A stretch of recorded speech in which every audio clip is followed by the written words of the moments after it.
ملعب الكرة الماضية. أكرم عفيف يلعب كرة طولية. بغداد من أجل السادس. يا 6 للزعيم الأقوى والأجمل والأقرب في الدوري، هو الزعيم.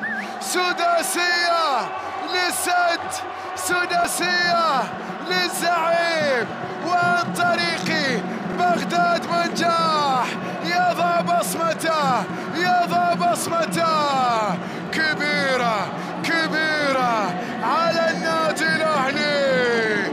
سداسية للسد، سداسية للزعيم.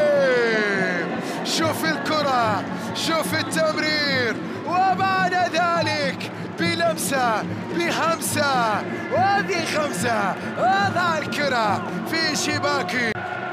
كرة تلعب بغداد من أجل الثامن. 8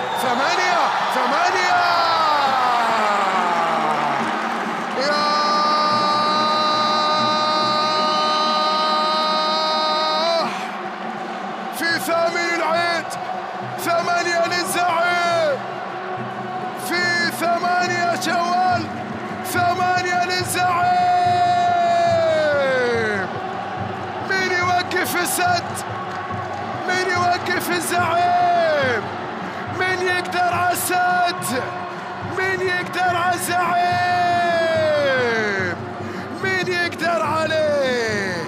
8 بغداد منجاح يضيف الثامن، يضيف الثامن. أحد يكلمهم، أحد يكلمهم. أكرم عفيف إلى باولو أوتافيو من أجل لقطة ختام. 9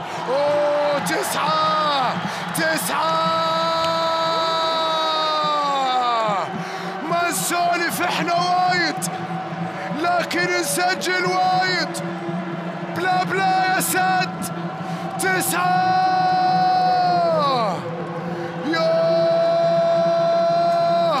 يا زعيم، يا زعيم، يا بطل يا كبير، يا بطل يا كبير. 9 للسد، للتاريخ. سجلوها، دونوها. بغداد جاب هاتريك وجاء في الشوط الثاني. 9 للسد، 1 للأهلي. وانتهت الليلة في استادي الثمامة ب9 أهداف للسد،